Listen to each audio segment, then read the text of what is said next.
And there's a recent news about, how different Eastern and Western education systems are. And there's a questionnaire asking Japanese student what is the weakness in Japanese education. And one top thing that came up on the list was not being able to critically think and ask questions. There was really less interaction between a student and a teacher in classrooms, and that's basically what it is. It's one-way, top-down approach from teacher to student, and it's always like that power relationship. Always teacher is above and the student is here, and the student can't really speak up, and they are not encouraged to ask questions because it's considered disturbing others, basically interrupting lecture. And it doesn't really matter about what you think in Japan, in school, especially in school. It's all about uniformity. It's all about everybody else.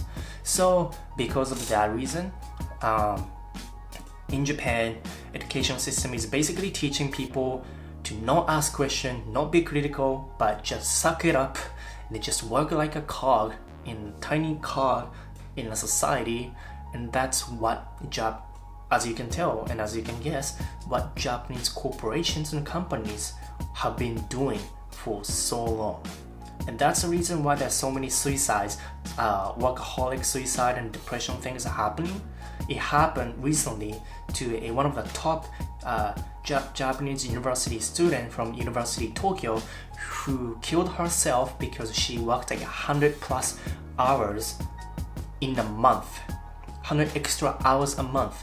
And she was so depressed. Her self-esteem was bottom, and her boss was telling her that you're useless, you're basically wasting company's time and money, blah blah blah. And then she killed herself. She committed suicide. It's really huge social issue right now in Japan.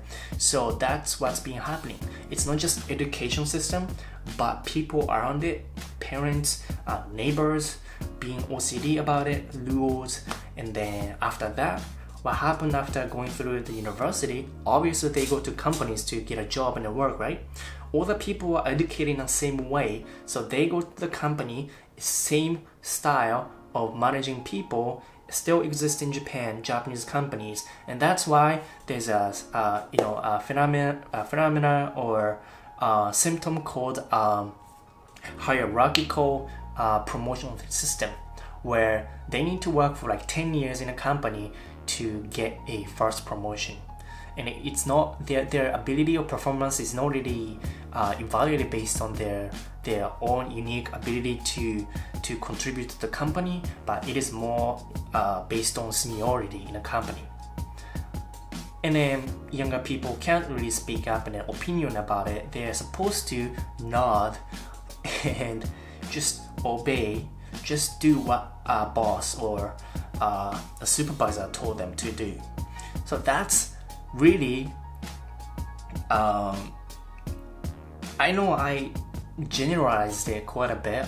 I'm pretty sure there are other companies and schools who are promoting individual creativity and critical thinking, but I'm talking about in general.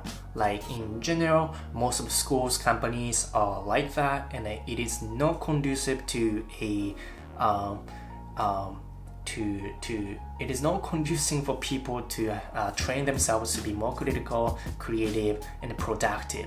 And so that's my answer to a question of the flaw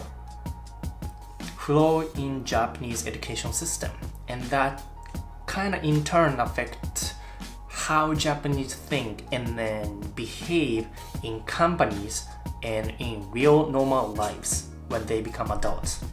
What do you think, guys?